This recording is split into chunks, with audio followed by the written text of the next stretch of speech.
As a reward for successfully completing his investigation, S.T.A.L.K.E.R was offered a promotion to colonel and the position of mission coordinator. He declined the opportunity to work at the HQ and submitted a personal request to be sent to the zone as the USS Permanent Observer. The information about the development of psi devices obtained by S.T.A.L.K.E.R alerted USS commanders. All the information gathered on X-designated laboratories was removed from military archives and filed as top secret.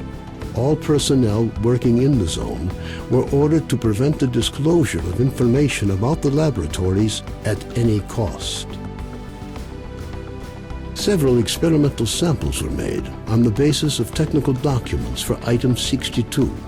Following a set of test trials, it was decided not to go ahead with large-scale deployment of the weapon due to the high cost of ammunition. Nonetheless, it would be reasonable to assume that further development of the Gauss rifle is ongoing.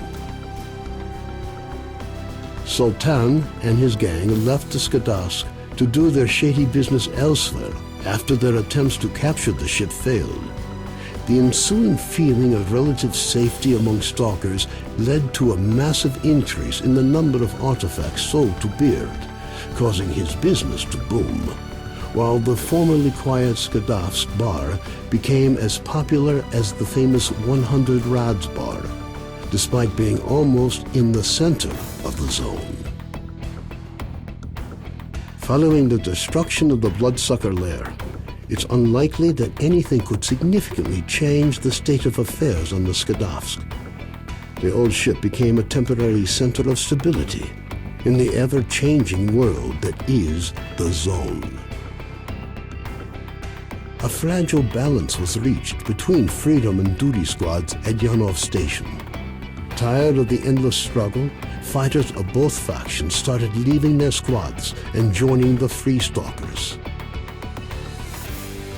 The scientific expedition, organized by Professors Herman and Ozersky, was a success. The data they collected facilitated the development of groundbreaking medicine and technology, which prompted the Ministry of Education to allocate additional funding for researching the zone. Gary's stories about the Army's fate scared stalkers away from Pripyat. The few who dared to venture into the city ran into inexplicable phenomena, which added further dark strokes to an already gloomy picture of the dead city.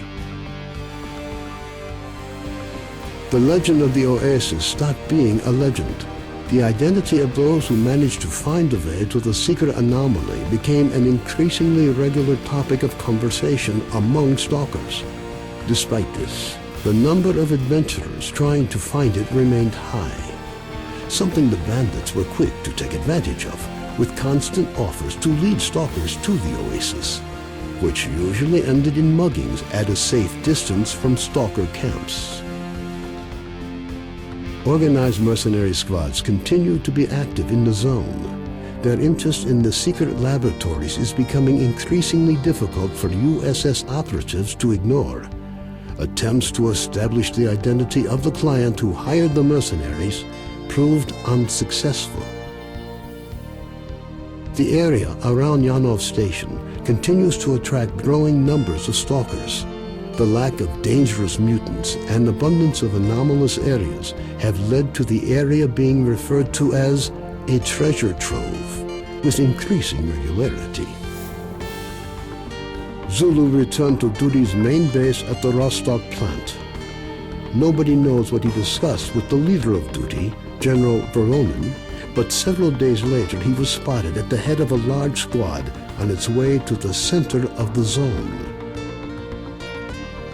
Vano headed off to the freedom-controlled military warehouses, where his cheerful personality and optimism quickly earned him the popularity they merited. Ultimately, he took charge of a small group of researchers involved in investigating anomalous areas. A new group appeared in the zone. They are well trained, but their objectives are not known. Rumors say they used to be monolith fighters. Their leader is known as Strider. Senior Lieutenant Sokolov continued to take part in flying missions over the zone. During one such recon flight over Limansk, his aircraft was shot down by mercenaries. 2 weeks later, he was picked up by a patrol near the cordon. Within a month of his rescue, Sokolov had left the Air Force, joining a civil airline instead. Owl established contacts with clients outside the zone. He trades in information, and if rumors are true, there are regular reports sent directly to the USS. A group of stalkers was forced to seek shelter on Noah's old barge during a particularly powerful emission.